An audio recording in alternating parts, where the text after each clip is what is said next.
Hola, buenas tardes. Yo soy Ingrid Naomi López Tavares y el día de hoy vamos a hablar sobre lo que es la evaluación psicopedagógica y cómo es que ésta se compone. Para poder comenzar con esta presentación, es importante que conozcamos el concepto de lo que es la evaluación psicopedagógica.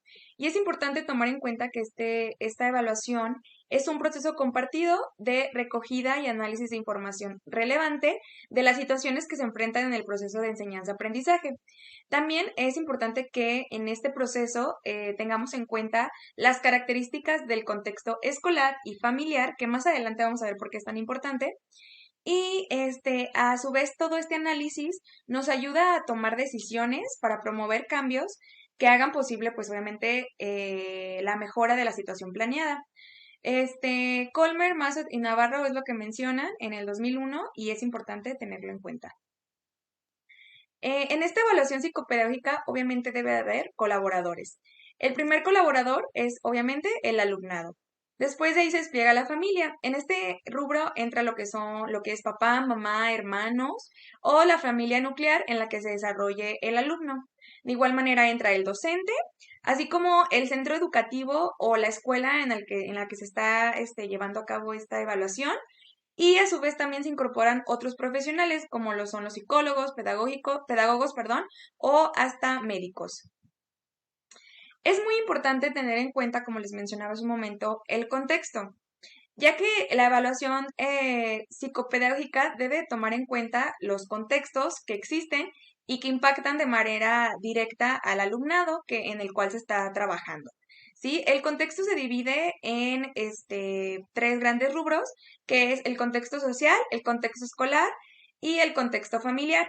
El contexto social se refiere a todo lo que está en el entorno fuera de la escuela del alumno.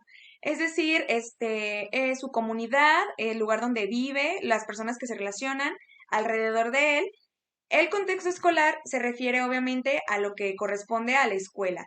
Tanto los directivos, docentes, y demás compañeros de otros grados que estén inmersos en esta evaluación. De igual manera, dentro del contexto escolar se despliega otro tipo de contexto que es el contexto áulico o el contexto del aula. En este contexto es donde podemos recoger más información para obtener una evaluación psicopedagógica óptima, ya que en este ámbito de contexto áulico está pues obviamente la interacción 100% real y directa del alumno hacia sus demás compañeros, tanto con el profesorado o el docente y con los contenidos, es decir, con el proceso de enseñanza-aprendizaje que el alumno está teniendo.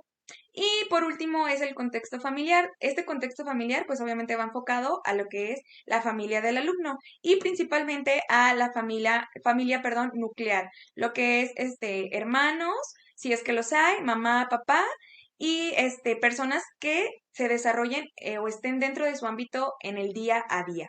Entonces, bueno, estos son los tres contextos que se despliegan y que son muy importantes tomar en cuenta al momento de una evaluación, ya que a partir de estos contextos es donde vamos a recoger la información necesaria para poder dar un plan de trabajo adecuado o impactar de manera adecuada a lo que se quiere llegar.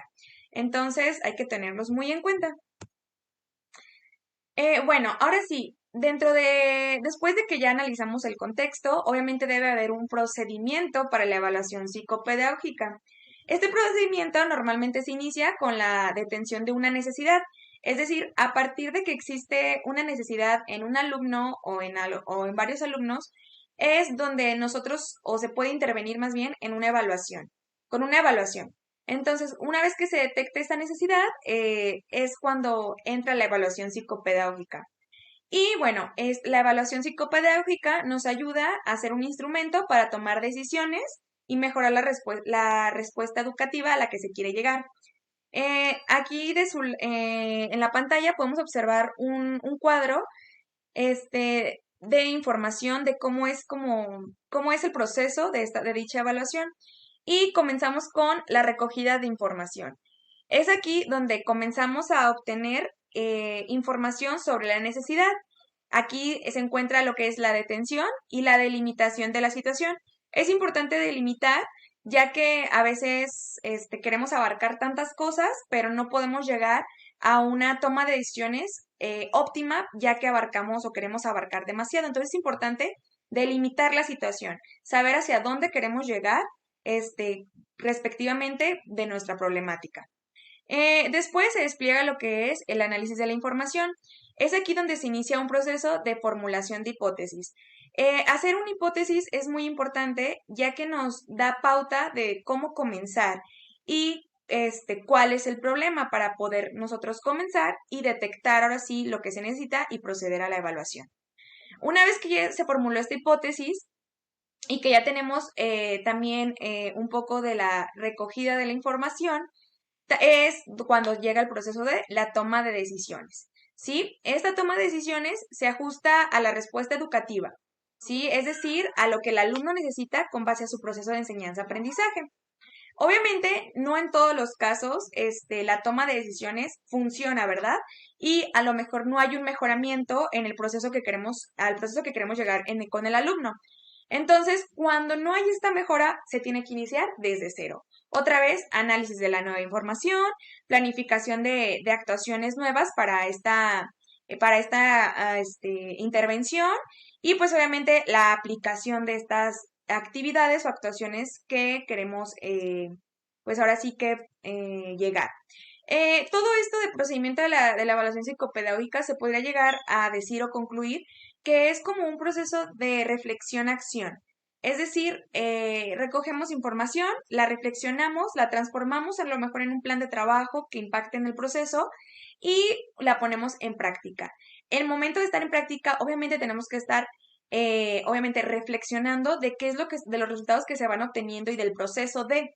Entonces, no funciona, otra vez volvemos a iniciar.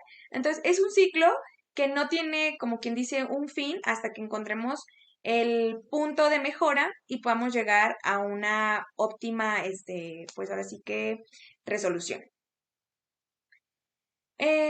Bueno, hay una enunciación y escucha de la demanda. Esta es otra parte del proceso psicológico, perdón, del proceso de la evaluación psicopedagógica.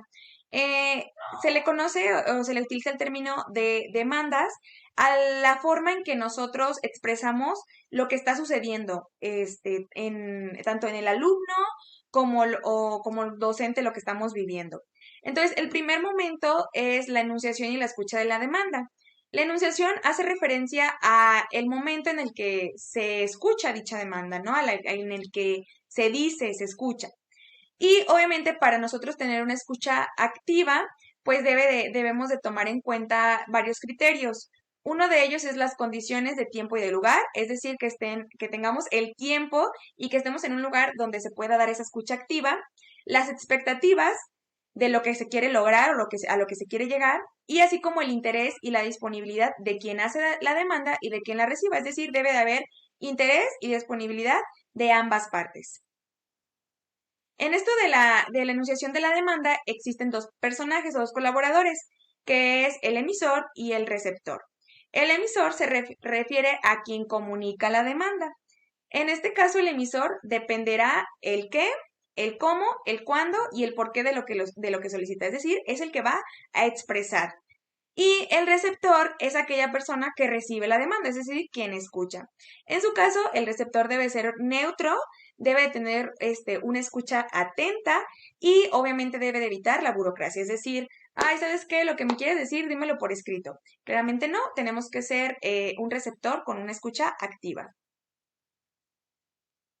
Ahora sí vamos a el análisis de la demanda. Dentro de esta evaluación psicopedagógica hay muchos tipos de demanda y les digo, nos referimos a demanda a las situaciones en las que se da el expresar la situación que estamos viviendo. Entonces, vamos a ir remencionándolas una por una de manera rapidita para poder finalizar con esto. Entonces, la primera demanda es la demanda de la queja. Es cuando un padre o madre de familia se acerca meramente tal cual a dar una queja, a expresarle al docente algo que sucedió en el aula sin la necesidad de o la trascendencia de que haya una intervención, solamente es simple queja. Existe también la demanda con intencionalidad catárica. Es una demanda de escucha y se usa para desahogar lo vivido. Por lo regular lo viven los docentes que están viviendo una situación con algún alumno y que solamente quiere que a un profesional o a alguien diferente escuche lo que esté viviendo. También existen las demandas de confirmación, que son consultas con el fin de contrastar aquello que se está haciendo o se piensa llevar a cabo. Es decir, yo docente me acerco con un psicólogo y le digo, ¿y sabes qué? Tengo este alumno y quiero emplear con él la economía de fichas. ¿Qué te parece? Es ahora sí que simplemente consultar un punto de vista, si es bueno o si es malo. Bueno, después existen las demandas prescritas o encargos y estas se vuelven un proceso burocrático y prescrito por personas fuera del contexto. Es decir, quieres tú expresar alguna situación, alguna necesidad que se está viviendo, pero te dicen, ¿sabes qué? Dámela por escrito o ¿sabes qué? En otro momento, envíamela por email. Entonces, este tipo de demandas, pues obviamente se vuelven, no se les da una respuesta, quedan en el limbo. De igual manera, también existen las demandas de evaluación general de un alumno. Estas demandas se utilizan para conocer más a los alumnos sin la necesidad de intervenir en el currículo, es decir, sin necesidad de intervenir en el proceso de enseñanza-aprendizaje. Es simplemente para conocer más sobre el alumno, a lo mejor sus intereses, sus emociones, el contexto en el que vive. El otro aspecto es demandas de evaluación de los aprendizajes. Es aquí donde parten del interés del docente y evaluar los aprendizajes para saber en qué punto se encuentra el alumno. Es decir, el docente, perdón, quiere saber en qué punto del aprendizaje está el alumno, entonces por lo tanto necesita evaluaciones para saber dónde está y a partir de saber dónde está, a dónde quiere llegar. La otra es demanda de intervención en problemas de conducta. Obviamente, su objetivo es buscar ayuda para aligerar o eliminar los problemas de conducta, obviamente con la ayuda de algún especialista para poder conocer los trastornos de la conducta. Demanda reactiva, perdón, de una situación amenazadora. Esta nace a partir de las amenazas hacia un docente e infiere en su forma de trabajo. Es decir, esto va particularmente hacia los docentes que están viviendo a lo mejor exigencias por parte de los padres de familia y eso hace que se sientan amenazados ante lo que están haciendo y eso hace que infiera en su trabajo. También está las demandas reactivas al malestar que experimenta el demandante y esta va hacia una persona en específico que produce el malestar. Por otro lado está las demandas de exigencia y que son aquellas que se formulan de modo imperativo con una considerable presión hacia el asesor. Es decir, toda la presión cae hacia el asesor para que el asesor ahora sí que encuentre el punto y haya ahora sí que resultados exitosos. Las demandas de juego, que en este caso son quien formula la demanda, caen en un juego psicológico que es un análisis transaccional.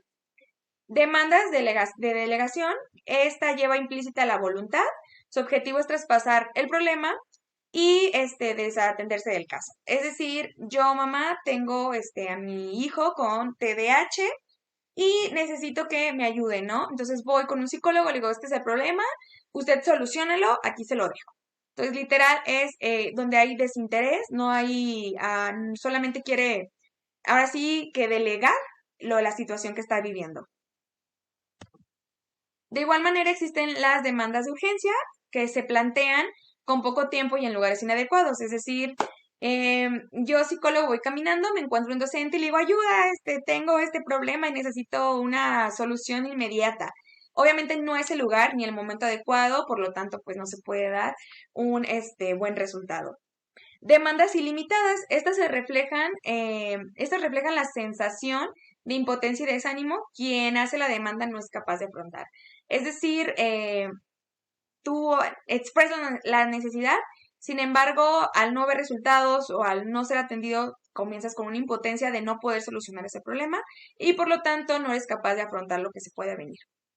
Demandas directas o indirectas, la formula la misma persona que detectó la de necesidad. Estas demandas la formula de manera directa la persona que detectó la necesidad o de manera indirecta, es decir, por debajo del agua, por decirlo así. Y la última es ausencia de demandas. Esto se refiere a una resistencia activa y al desinterés, es decir, sabemos que hay el problema, sin embargo, no lo expresamos, no demandamos esa necesidad o esa ayuda Por lo tanto, existe ausencia de demanda, que obviamente, muy bien, entonces esta ausencia de demandas, a eso es a lo que se refiere. Y pues obviamente es decir, no hay interés por expresar o hay una resistencia por expresar esa demanda o esa necesidad que queremos decir. Muy bien, entonces bueno, es muy importante tomar en cuenta todos estos aspectos que se mencionaron anteriormente para tener una óptima evaluación psicopedagógica. Obviamente existen instrumentos como lo es la entrevista, el guión de observación, pero que en este momento no mencionaremos. Es importante comentar las referencias. Bonas, John y Sánchez, Cano 2005, que fue el capítulo 1 y el capítulo 2 de mismo autores en el libro de la evaluación psicopedagógica. Bueno, sin más por el momento, les agradezco su tiempo y su escucha. Espero pronto nos vamos a ver. Gracias.